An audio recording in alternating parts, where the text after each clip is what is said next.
Inna ad-dina 'indallahil Islam.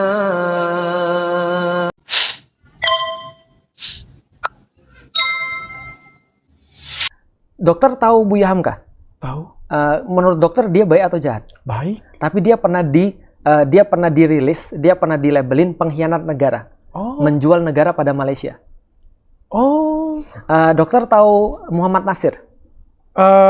Sering dengar. Sering dengar, tapi mungkin nggak tahu seperti Hamka. Okay. Buya Hamka dan Nasir sama-sama di Masyumi dulunya. Dan Nasir ini tokoh yang sangat penting. Perjanjian Romroyen dia kemudian berperan untuk mengembalikan Soekarno dan Hatta waktu itu lagi ditangkap sama Belanda. Dalam ketika kasusnya Republik Indonesia Serikat, dia menentang pendirian Republik Indonesia Serikat. Dia bilang harus NKRI, padahal dia Muslim dan Masyumi. Tapi dia dilabel pembangkang negara juga. Satu pengkhianat negara, satu pembangkang negara. Dua-duanya masuk penjara. Dua-duanya masuk penjara dan akhirnya apa terjadi? Masyumi dibubarin dan dianggap organisasi yang ya sama kayak sekarang. Organisasi yang memberontak terhadap negara. Sebenarnya bukan dibubarkan, tapi dicabut BHP-nya, dicabut badan hukumnya, sehingga dia tidak bisa resmi menjadi organisasi di Indonesia. Nah, tapi tidak dibubarkan, seperti misalnya PKI. Kalau PKI kan organisasi terlarang ya, karena memang dia sudah pernah melakukan coup kan gitu kan ya. Nah, jadi kalau kita lihat di Indonesia, perlu kita lihat lagi hubungan antara negara dan agama atau Islam dan pemerintah ini memang memiliki hubungan pasang surut. Nah, termasuk kemudian hubungan yang kenapa hati dibubarkan. Pertanyaannya kita balik. Kalau gitu kenapa waktu itu Masyumi dibubarkan? Karena dianggap berperan dalam PRRI Permesta, pemberontakan di Padang gitu kan ya. Bukan di Padang ya, ya di Padang lah, Sumatera Barat lah ya. Nah, kalau hati, pertanyaan apa yang dilakukan oleh hati? Kenapa dibubarkan? Kan orang bingung. Karena sebutan memperjuangkan khilafah, taruhlah misalnya. Apa itu khilafah? Negara berdasarkan syariat Islam. Emang nggak boleh? Kalau memperjuangkan khilafah misalnya, atau memperjuangkan negara berdasarkan syariat Islam. Kalau nggak boleh, kenapa? Ini kan juga cuma pemikiran. Mereka nggak angkat senjata, mereka nggak main fisik dan segala macam. Ini kan pemikiran. Katanya kita demokrasi. Katanya kita boleh berpendapat. Nah, kalau pendapat kenapa harus dihukumi?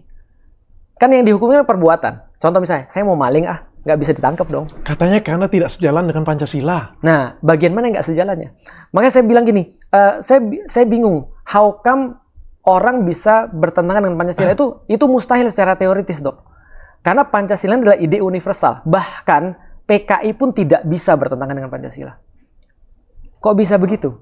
Karena PKI ketika masih ada, DN Aidit itu pernah menulis membela Pancasila. DN Aidit itu punya buku, search aja di internet, judulnya Membela Pancasila. Dia adalah orang yang paling Pancasilais pada zamannya, dan dia PKI. Dan PKI punya cara untuk menginterpretasi Pancasila juga. Keadilan sosial bagi mereka adalah social justice versi komunis. Gitu kan ya, ketuhanan yang Maha Esa, mereka punya versi sendiri. Nah, orang-orang Islam juga punya versi sendiri. Itu sama kayak orang Palembang lah, ketika pergi keluar terus bilang, jangan lupa makan cuko. Itu gimana cara bantahnya? Makan cuko tidak sesuai dengan Islam, nggak bisa. Itu cuma nasihat seorang bapak pada anaknya. Pancasila sesederhana itu, nggak mungkin orang bisa menentang Pancasila. Boh, sulit gak jadi lo sih?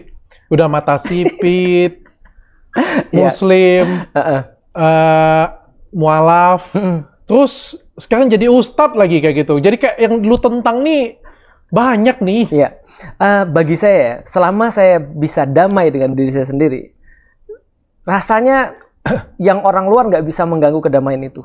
Nah, problemnya adalah bagi saya ketika saya udah tahu dengan Islam, saya sempat galau dong. Ketika saya sudah tahu dengan Islam, mau masuk Islam atau tidak. Dan kegalauan itu lebih parah daripada yang saya hadapin sekarang. Jadi kalau ada orang dia punya masalah dengan dirinya sendiri, dia udah tahu mana yang benar, dia tahu mana yang salah, tapi dia nggak berpihak pada yang benar, itu problemnya besar sekali. Dan kita hadapin setiap waktu. Kalau kita problem sama orang lain, kita bisa istirahat. Sebentar, istirahat dulu yuk.